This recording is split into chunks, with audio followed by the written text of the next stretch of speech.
Hello students, अगर आपको मेरे वीडियो पसंद आ रहे हैं तो प्लीज़ मेरे चैनल को सब्सक्राइब कीजिए, लाइक कीजिए, शेयर कीजिए एंड कमेंट कीजिए कि आपको वीडियो कैसा लगा।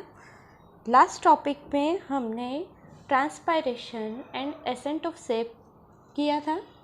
अब जो ट्रांसपायरेशन होता है उसमें आपको सभी को मैंने बताया था कि जो ट्रांसपायरेशन होता है वो एक स्पेशली पोर्स के थ्रू होता है वो प्रोसेस, और वो पोर्स कहलाता है स्टोमेटा। तो आज हम देखेंगे स्ट्रक्चर ऑफ स्टोमेटा। स्टोमेटा के स्ट्रक्चर के बारे में पढ़ेंगे। देखिए, स्टोमेटा या स्टोमेटल एपरेटस जो होते हैं वो छोटे छोटे पोर्स होते हैं जो लीफ के लोअर सरफेस और अपर सरफेस दोनों तरफ पाए जाते हैं। जो अलग अलग जो प्लांट स्पीशीज़ होते हैं उनमें जो स्टोमेटा की जो नंबर्स ऑफ स्टोमेटा है वो भी अलग अलग होते हैं। तो ये जो स्टोमेटा होते हैं ये सबसे पहले तो एपिडर्मिस पे पाए जाने वाले वो छोटे इलिप्टिकल पोर्स होते हैं जो कि एक बाह्य त्वचा से बाह्य त्वचीय कोशिकाओं के घिरे होते हैं, जिन्हें हम क्या कहते हैं, गार्ड सेल कहते हैं। ये जो गार्ड सेल्स होती हैं ये ही बेसिकली स्टोमेटा के ओपन होने और क्लोज होने पर या स्टोमेटा का ओपन और क्लोज होना वो किस पे डिपेंड करता है, गार्ड सेल पर डिपेंड करता है।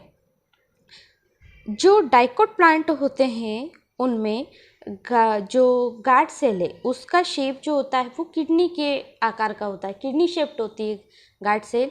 और जो यूनिकॉट प्लांट्स होते हैं या क्रेमिनी फैमिली के जो प्लांट्स होते हैं उनमें डंबल शेप की होती है गार्ड सेल। और ये जो गार्ड सेल हैं ये इसके इनर जो वॉल होती है गार्ड सेल की ये कैसी होती है, थिक होती है और इनइलास्टिक होती है। इनइलास्टिक मतलब ज़्यादा लचीली फ्लेक्सिबल नहीं होती है। जबकि जो इसकी जो थिन वॉल होती है ये थिन वॉल कैसी होती है, इसकी इलास्टिक होती है, प्रत्यास्थ होती है और परमिएबल होती है। जो गार्ड सेल होती है वो इसके अंदर बहुत सारे क्लोरोप्लास्ट दिखेंगे आपको। यहाँ पर क्लोरोप्लास्ट भी पाए जाते हैं। जो गार्ड सेल होती है वो अपने इसके चारों तरफ एक विशेष प्रकार की या स्पेशल सेल से घिरा होता है जिसे हम सब्सिडियरी सेल या एसेसरी सेल भी कहते हैं। ये जो एसेसरी या सब्सिडियरी सेल होती हैं ये जब स्टोमेटा ओपन और क्लोज होते हैं तो ये सब्सिडियरी सेल गार्ड सेल को हेल्प करने का काम करती है।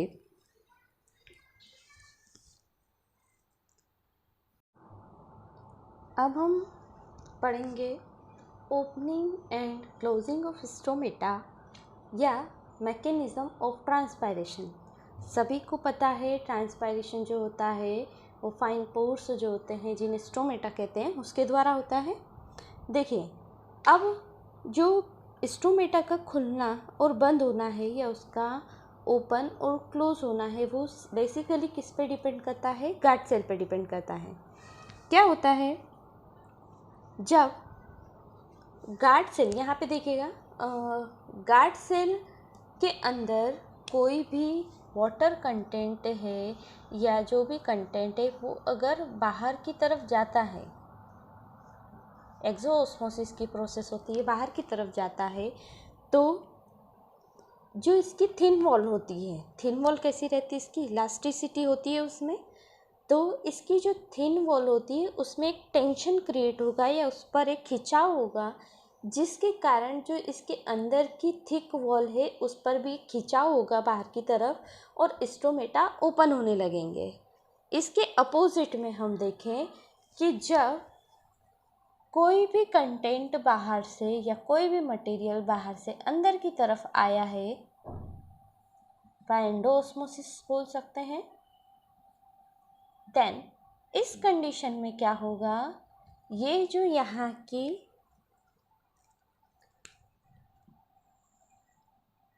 गार्ड सेल है वो फ्लैसिड हो जाएगी, शिथिल हो जाएगी, और उस कंडीशन में जो है ये जो वॉल है अंदर की तरफ टेंशन क्रिएट होगा और ये जो स्टोमेटा है ये क्या हो जाएंगे, क्लोज हो जाएंगे। जो स्टोमेटा होते हैं वो बेसिकली डे में यानी दिन में ओपन रहते हैं और रात में क्लोज हो जाते हैं।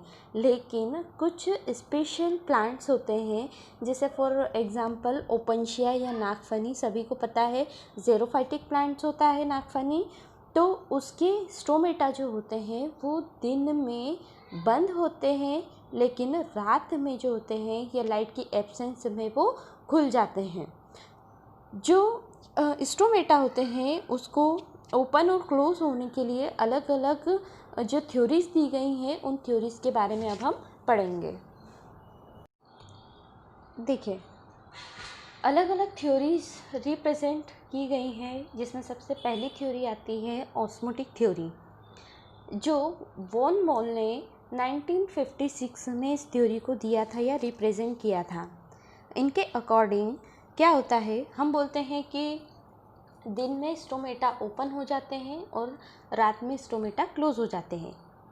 दिन के समय या डे टाइम में क्या होता है, जो गार्ड सेल होती है उसके अंदर क्लोरोप्लास्ट प्रेजेंट होता है और ये क्लोरोप्लास्ट फोटोसिंथेसिस के प्रोसेस से ऑस्मोटिकली एक्टिव सब्सटेंस या कुछ सब्सटेंस बनाता है फोटोसिंथेसिस की प्रोसेस के कारण, जिसके कारण क्या होगा कि जो गार्ड सेल है इसका यहाँ पर ऑस्मोटिक प्रेशर जो है वो इंक्रीज होने लगेगा।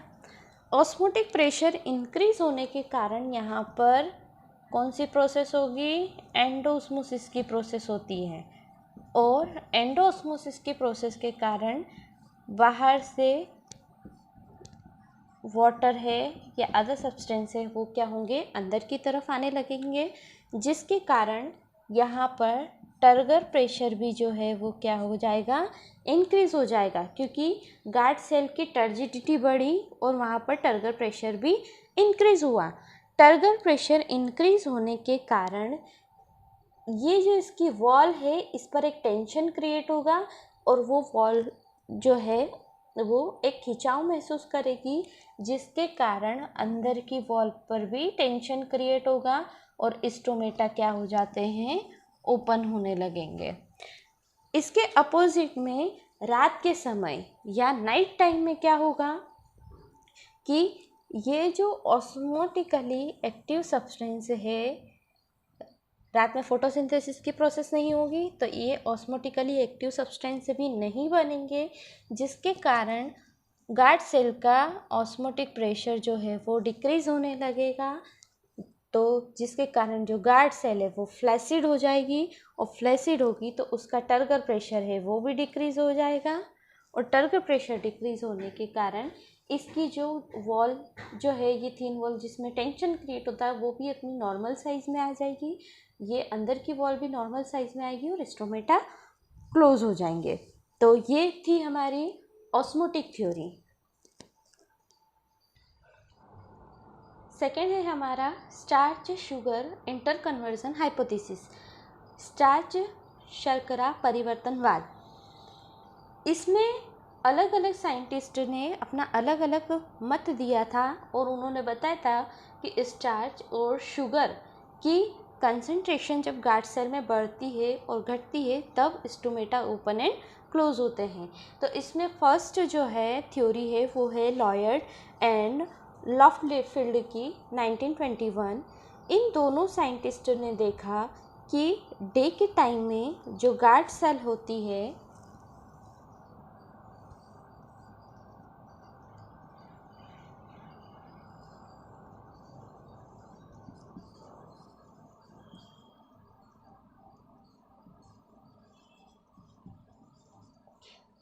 गार्ड सेल में दिन के टाइम पर शुगर की कंसंट्रेशन ज़्यादा होती है, जिसके कारण क्या होगा, गार्ड सेल का ऑस्मोटिक प्रेशर जो है वो इंक्रीज होने लगता है। और जब ऑस्मोटिक प्रेशर इंक्रीज़ होने लगता है तो सेल क्या होती है, गार्ड सेल जो होती है वो कैसी हो जाएगी, टर्जिड हो जाएगी। और गार्ड सेल के टर्जिड होने के कारण टर्गर प्रेशर जो है वो भी क्या हो जाएगा, बढ़ जाएगा, जिसके कारण इसमें इसकी जो बाहर की वॉल है, थिन वॉल है, उसमें क्या होगा, टेंशन क्रिएट होगा, जिसके कारण अंदर की वॉल में भी टेंशन क्रिएट होगा और स्टोमेटा जो होते हैं ओपन हो जाएंगे। लेकिन रात के टाइम पर क्या होगा, इन नाइट में, कि इन्होंने देखा कि यहाँ पर स्टार्च जो है उसकी कंसंट्रेशन बढ़ जाती है और स्टार्च जो होता है वो वाटर में डिज़ोल्व हो जाता है, जिसके कारण यहाँ पर गार्ड सेल का जो है वो ऑस्मोटिक प्रेशर कम होने लगेगा और जो गार्ड सेल है वो अपनी फ्लैसिड कंडीशन में आ जाएगी और स्टोमेटा जो होंगे वो बंद हो जाएंगे। सेकेंड थ्योरी है इसमें जो सायर ने रिप्रेजेंट की थी 1926 में, इन्होंने बताया था कि हाई पीएच स्टोमेटा को ओपन करेगा एंड लो पीएच जो होगा वो स्टोमेटा को क्लोज करता है। हाई पीएच स्टोमेटा को ओपन एंड लो पीएच पर स्टोमेटा क्लोज होते हैं। कैसे? दिन के समय क्या होगा कि फोटोसिंथेसिस की प्रोसेस होती है।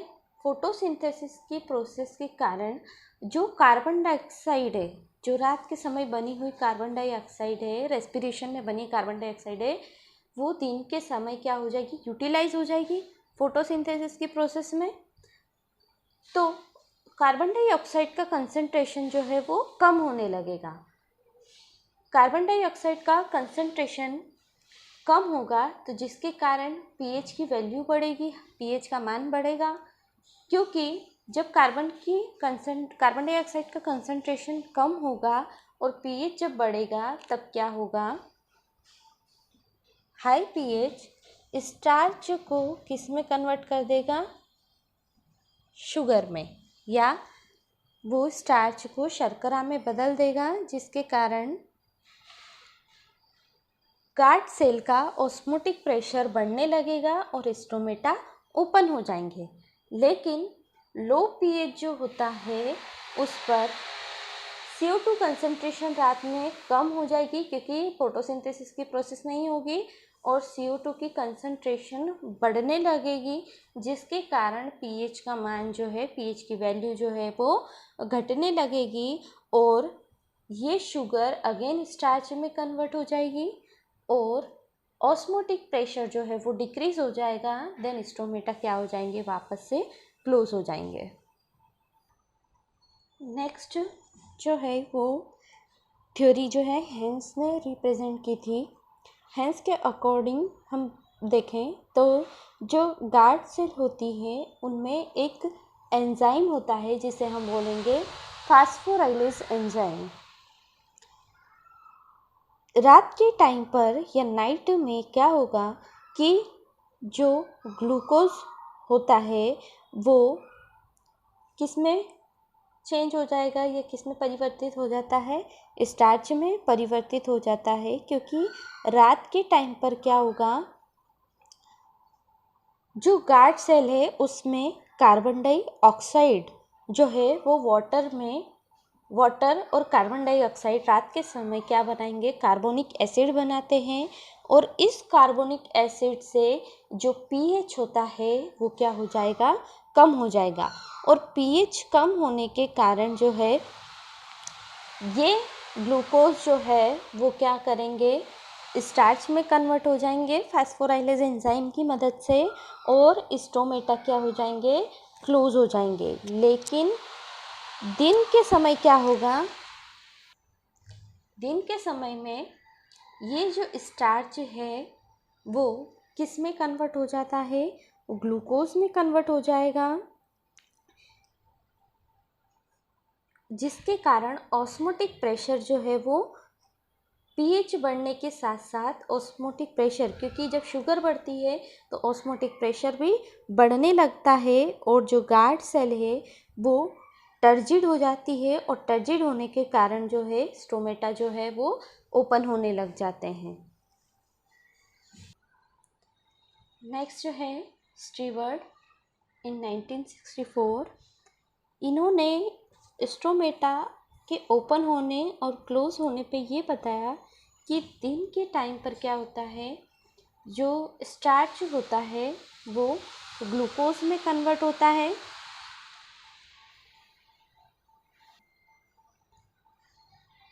स्टार्च जो है वो फॉस्फेट के साथ मिलकर कौन से एंजाइम की प्रेजेंस में, फास्फोराइलेज एंजाइम की प्रेजेंस में ग्लूकोज 1 फॉस्फेट बनाता है।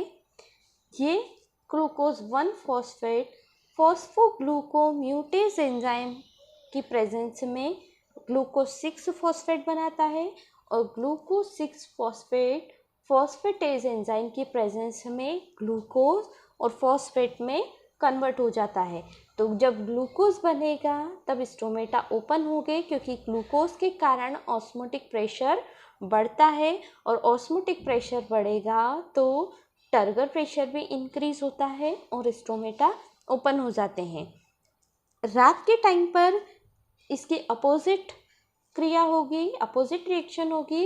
ये ग्लूकोज जो है वो वापस से किस में कन्वर्ट हो जाएगा, स्टार्च में कन्वर्ट हो जाएगा, जिसके कारण पीएच जो है वो लो हो जाएगा और लो पीएच के कारण स्टोमेटा जो होंगे वो क्लोज हो जाएंगे, क्योंकि लो पीएच पर जो है वो गार्ड सेल का ऑस्मोटिक प्रेशर भी डिक्रीज होगा और ऑस्मोटिक प्रेशर डिक्रीज होने के कारण जो है स्टोमेटा क्लोज हो जाएंगे। लास्ट थ्योरी जो है हमारी वो है के प्लस आयन एक्सचेंज थ्योरी, जो फ्यूजेनो और फिशर ने रिप्रेजेंट की थी। इन्होंने बताया कि in the presence of light की प्रेजेंस में क्या होगा, जो गार्ड सेल है उसमें मैलिक एसिड बनता है। देन आफ्टर दैट ये मैलिक एसिड है वो किस में टूटेगा, H प्लस आयन और मेलेट आयन में टूट जाता है। अब इस कंडीशन में क्या होगा, गार्ड सेल के अंदर ये जो H प्लस आयन है ये कहाँ चला जाएगा, बाहर की तरफ। गार्ड सेल में H प्लस आयन बाहर की तरफ जाएगा और बाहर से K प्लस आयन जो है वो कहाँ आ जाएगा, अंदर की तरफ, गार्ड सेल के अंदर आया।